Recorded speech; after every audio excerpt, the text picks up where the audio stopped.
আমি শহীদ এবং আহতদের তালিকা প্রণয়নের কাজটি আমি করছি। আপনারা জানেন হয়তোবা যে 1423 সংখ্যাটি বললেন, এটি আজকে 1425-এ পৌঁছাইছে। নিউরোসায়েন্সের রাতুল নামের একটি ছেলে আজকে শহীদ হয়েছেন। গতকালকে শহীদ নয়ন এর জানাজা হয়েছে। এই 5টার সময় শহীদ রাতুলের জানাজা। 1425-এ পৌঁছেছে আমাদের সংখ্যাটা।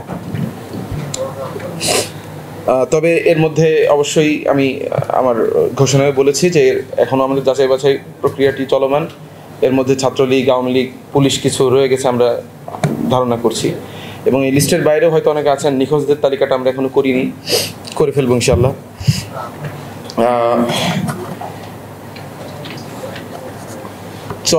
4 আগস্ট রাত 11টা থেকে 12টার দিকে আমি একটি ভিডিও বানিয়ে ফেসবুকে আপলোড করেছিলাম যে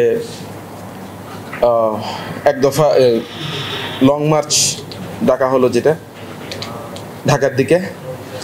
তো সেটাতে আমি এই আলেম সমাজ এবং আমাদের কওমি মাদ্রাসার তালিবে ইলমদেরকে উদ্দেশ্য করে একটি ভিডিও বানিয়েছিলাম যে আমি যেহেতু একজন কওমি মাদ্রাসার প্রাক্তন শিক্ষার্থী,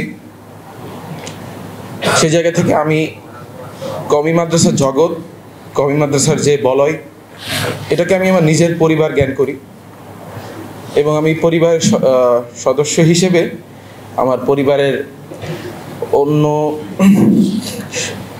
স্বজনদেরকে আমি এই এই আন্দোলনে আহ্বান করেছিলাম। প্রায় 10 লক্ষ মানুষ ভিডিওটা দেখেন, এবং একটি বড় অংশ আমাকে জানিয়েছেন যে অনেকের সঙ্গে আমার দেখা হয় যে ভাই ওই দিন আপনার ভিডিওটা আমাদেরকে একটা মানে স্পৃহা দিয়েছিল।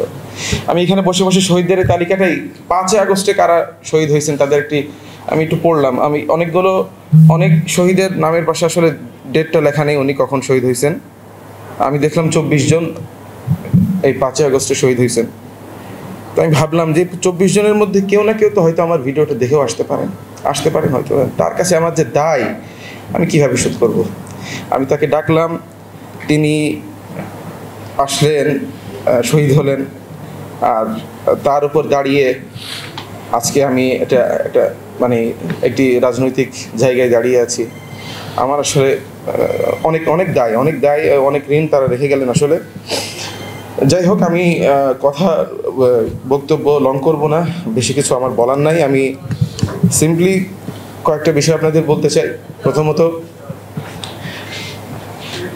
শেখ মারুফ ভাই যেটি বলছিলেন যে এই যে আলাদা করে মাদ্রাসার লিস্ট প্রকাশ করতে হচ্ছে, এইটাই আসলে প্রকাশ করে যে আমাদেরকে কিভাবে সাবহিউম্যান করে রাখা হয়েছিল এই ফ্যাসিবাদী পলিটিক্সে।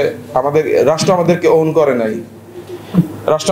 রাষ্ট্র যাদেরকে ওন করে নাই তারা রাষ্ট্রকে ওন করে নিজের কোনো যার কোটার দরকার ছিল না, চাকরির দরকার ছিল না, সে তার জীবনটা দিয়ে দিল। সো এই যে ঘটনা, এই ঘটনার গুরুত্বটা আসলে অনেক। এই বিষয়টি আমাদেরকে হেফাজত করা, এর political aspect, social cultural aspect সব কিছু হেফাজত করে রাখা পরবর্তী প্রজন্মের জন্য, এটা কিন্তু বিশাল দায়িত্ব। যে লিস্টটি আপনারা করেছেন, আপনাদেরকে সাধুবাদ জানাই। প্রত্যেক শহীদকে নিয়ে আপনারা প্রয়োজনে ডকুমেন্টারি তৈরি করেন, বাচ্চাদের জন্য কার্টুন তৈরি করেন তাদের গল্পকে নিয়ে। যেই শিশু সামিরের গল্পটা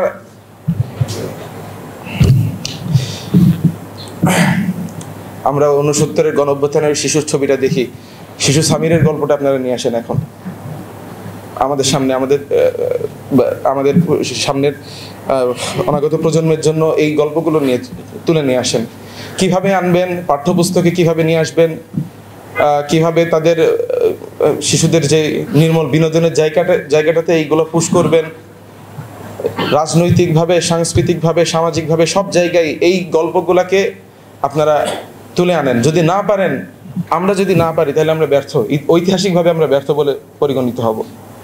আপনাদের কাছে আমি এই দাবি জানিয়ে আমি আমার বক্তব্য দীর্ঘায়িত করব না, শুধু এটুকুই বলি, শহীদেরা আমাদের কাছে যে বিশাল দায় এবং ঋণ রেখে গেলেন, এটি থেকে কোনোভাবেই আমাদেরকে আসলে মুক্ত হওয়ার সুযোগ নেই। আমাদেরকে কাজ করে যেতে হবে। আল্লাহ যতদিন আমাদেরকে হায়াত নসিবে রাখেন, তাদের এই স্পিরিটটাকে আমাদের মধ্যে লালন করে সামনের ভবিষ্যতের সুন্দর বাংলাদেশ পুনর্নির্মাণের চেষ্টা আমাদেরকে করে যেতে হবে। আমি আমার বক্তব্য এখানে শেষ করব। ওয়া আখিরু দাওয়ানা আলহামদুলিল্লাহি রাব্বিল আলামিন। আসসালামু আলাইকুম ওয়া রাহমাতুল্লাহ।